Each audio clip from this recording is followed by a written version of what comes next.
Welcome to Founders Future, a podcast powered by Closers.io, where we dive into the journeys of innovative entrepreneurs and explore the road ahead of them and their companies.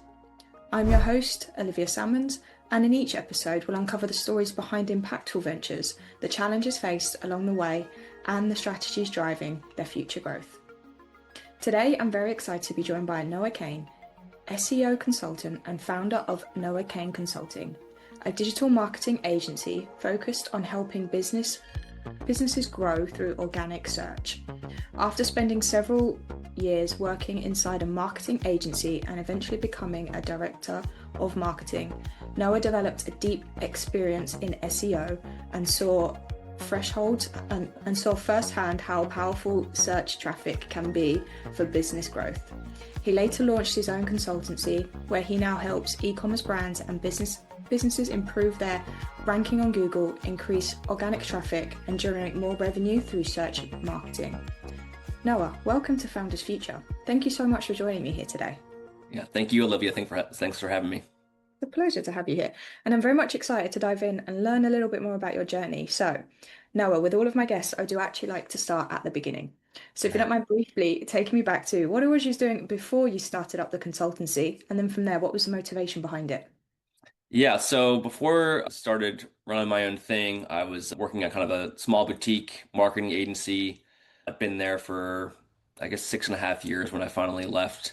And, I had a good run there. It was a good company to work for, but just felt kind of something itching inside of me that wanted a challenge and wanted to, see what else I could do beyond that. And so, just took the leap of faith, saved up, a few months of of savings and, felt comfortable taking the dive into running my own thing. And, at the agency, I was, in charge of helping manage, more than just SEO as far as other channels go with our team there.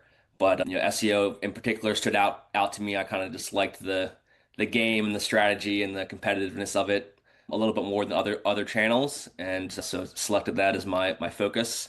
And now we're almost 5 years later and I'm still rocking and rolling. Love it. So head first and worked out for 5 years, which is pretty cool. And yeah, I feel like obviously with marketing, there's so many avenues and such different like paths you can take. So obviously get it off the ground. But once you do find something that very much interests you, and as you say, you can dive in head first and really just take a hold of that. SEO is a beautiful way to do it. And it's just moving on from there. So you always had a little bit of an inkling, I take it, to be an entrepreneur. It was just waiting for that right time to come for you to take that move. Yeah, I would even say I have memories of even like as young as like 6 years old of probably wanting some entrepreneurial things to happen. And I've had, little mini things as a teenager and stuff where I would, flex that muscle a little bit. But yeah, now we're fully doing it and things are going well. Yeah, I think once you've had that itch from an early age, as you say, it's just when that time's right for you and you can just take the plunge and then go from there. So let's dive into the consulting a little bit more then, just so the listeners can have some context moving forward. So, Noah, you mentioned there, obviously you've been going strong for 5 years. So who would you say, like at this point in, is your like ideal customer? Like who do you very, very much love to work with the most? And then from there, how do you help them and how do you support them? Yeah, so we're primarily working with direct to consumer and e-commerce businesses right now. And it's like full service done for you SEO. So we're handling content creation, backlink building, on-page and technical SEO, all the strategy behind that. Obviously now with AI search popping up, we're taking that into consideration as well with our strategy. They kind of just go hand in hand, really, to be honest, to keep it as simple for people, the AI and traditional SEO side of things. So we handle, all those elements. And, the biggest part of what we focus on is the what I call the buying intent keywords, those commercial and transactional phrases.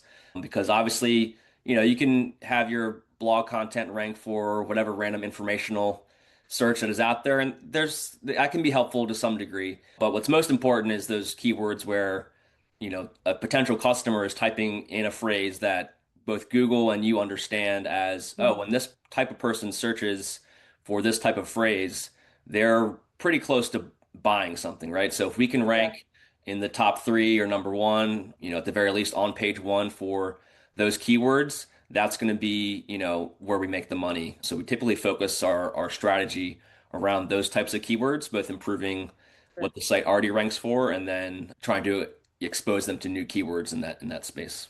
Yeah, so I love that fact, as you say, you're very much getting onto like that urgency point, when they are on that edge of buying, it's just utilizing those keywords to really get to the top of that list. And obviously AI is definitely much coming into play with the SEO at the moment. You obviously have Google and whatever chatbot you're using. It's kind Yeah. of nice to have them playing together.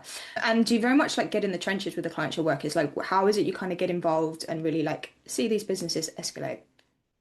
Yeah, no, I mean, I probably overstep what we agree to often. During our monthly reports, I actually include like a kind of a site-wide, like full look at how performance is going, and I'll share any insights I'm seeing just to help flag things because lots of owners, they're very busy, and not every vendor they work with is maybe as attentive as they could be. So there's plenty of times where I'll flag, performance from other channels that, hey, like what's going on here. But the other part of that too, and it's not really to call out, the other marketing channels necessarily, but all the marketing channels, especially today, they work together hand in hand, right? So if there's a drop off in email or paid or whatever, like those things all work together. If you any brand that uses a tool like Triple Whale, you'll see if you look at your customers' conversion flow, most of them are, 7, 8, 9 different touch points, and it's, Yeah. organic and paid and email, it's SMS, right? They might have all of those things happen before they make the purchase, right? So really, as far as attribution is concerned,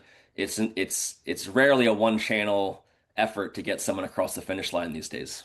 100%. I couldn't agree more. I think it was at Google that came out with the study that you need, as you say, like 7 contact points before someone is kind of ready to make that decision or even hop on a call sometimes. Yeah. So yeah, it's just multi avenues and wherever you can get people. For me, it's Mhm. always about being top of mind with your marketing. Like Yeah. you want to be that center of reference that people think of when they're looking for that kind of venture or to make that kind of decision. So as you say, just utilizing where you can and really putting your efforts where they Yep. work well and moving on from there. I also like when they all come into like tangent, so they have to be unison with the messaging you're putting out, which is often what I feel a lot of founders struggle with is trying to like they're very mixed messaging on the different platforms and it kind of doesn't work well together as a whole. Like Yep. the messaging they're trying to get across to their ICP sometimes just doesn't fit what's actually inside them and what they're trying to get out.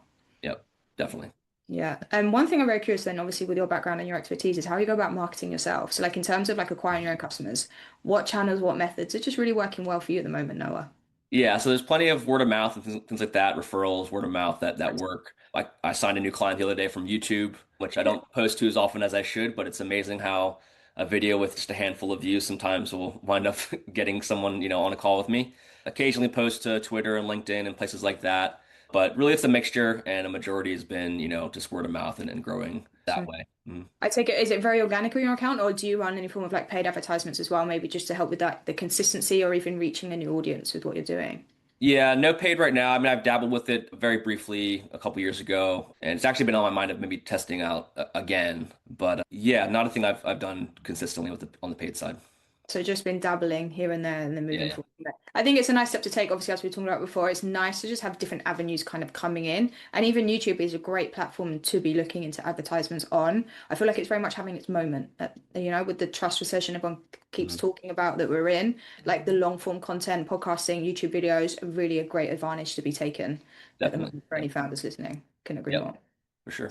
So, and do you have a team that are helping you out at all now, or are you pretty much a solo founder covering all the hats yourself? No, I have a team. So I have a junior SEO with me, my executive assistant and content manager, part-time backlink building person, some content writers that help out too. So yeah, a small team right now. Probably won't grow too much bigger, but as far as the team goes, but yeah, just small hardworking team for the time being. Love it, small but mighty. I also feel like it's quite nice to have quite an agile and like lean team, especially if you are like looking to grow or whatever else. It's nice you're all aligned and you're all within that same vision. Sometimes it can really do it like dilate if you haven't got those right people working alongside you. It's nice that you have that trust that you can put into others to do the job for you as well. Yep, definitely. Get bogged down a lot as a founder. It can be a lonely place. So I take it obviously then. So naturally, once you've run the marketing, like you then run it through a sales. So like, what do you have like a big sales system inside, or do you have someone that helps you out with that, or do you take the sales calls yourself as the founder? Could you repeat that again? I would say because naturally, once you have those leads coming in, the next thing to do is obviously turn those leads into clients. So the sales process becomes a big back end for that marketing. So like, is that you that's on in charge of that within the company, or do you have people that are helping you out just to alleviate some of those jobs? No, that's just me. That's you. You're the main front again. Yeah, And do yeah. you enjoy that side of the business as well? Because that can be quite new for people coming into it. Yeah, I would say, I mean, as you said earlier, I'm 5 years into it now. So early on, that was definitely a big pain point. Yeah. I've spent plenty of money on some sales training to get better at it. and learned, over time what works and what doesn't work. So I don't mind it quite as much now. Yeah. If anything, more calls would be better than less. I'm totally open, totally open to it. So yeah, I've learned the ins and outs of that. It's kind of like different strategies for warming people up, building trust, all of that, right? And building that rapport. It's definitely helpful when they come in through like a place like YouTube where like they've watched, maybe an hour of your content or something like that, and Right. they've gotten familiar with you and start to trust you. But yeah, no, I don't mind the sales process too much. Probably the only frustrating thing is when people decide to hop on a call and they're not actually that serious Right. I feel about like, talking. yeah, I feel like every founder can very much resonate with that. As you say, it's like, okay, we'll just waste each other's time and we can move Yeah, on. Yeah, yeah, I can agree more. But as you say, like, even goes back to the point we were saying before, with those several contact points, you do want them kind of hot and ready to go on the phone, which is why using a tool like YouTube is so important. Just even it's like a referral call sometimes. You like they very much know you and understand you. So it's just yeah. it's more of a relaxed conversation, there's no pressure coming Sure. into it, which always helps with sales. And naturally, we are at the start of 2026. So, Noah, when you think of maybe like the next 6 to 12 months, like what are the goals or the visions you have in your mind for the company? Like, what are those milestones you're looking forward to achieving?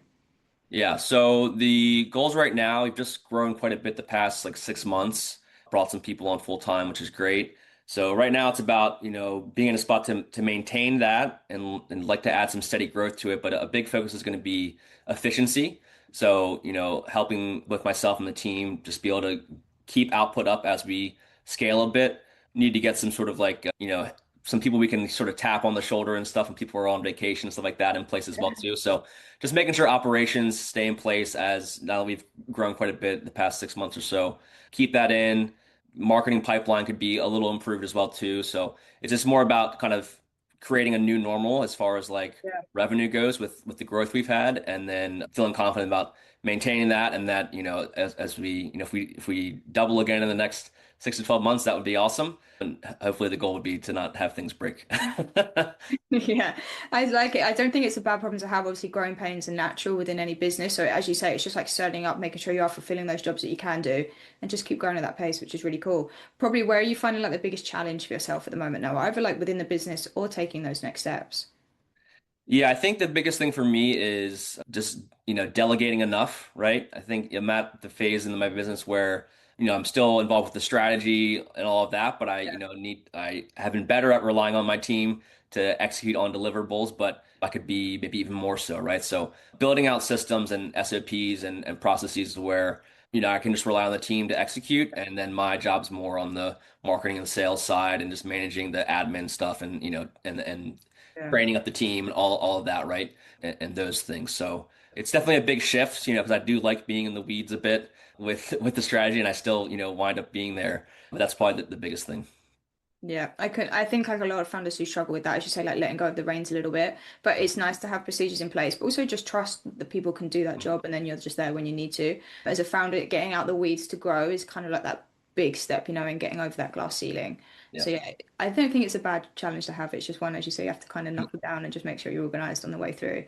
And I Yeah. suppose if you had like a big influx of resources within the business, what would be the first thing you would change or you would improve to help accelerate growth? Good question. Big influx of, I mean, if we had a big influx of money, I'd probably bring in enough internal resources to where like to really fully remove myself. Yeah. That way, like literally all I was doing was marketing and sales.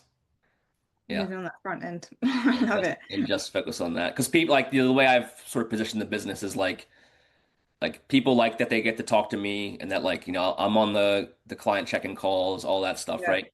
So they like that aspect of it. And so it's helpful on the sales side too to have me be there as well, and for me to have time to make more YouTube videos and all of that, right? So when I have time to do those tasks and make time for it, that seems to work very well. So it just be about creating more time around that.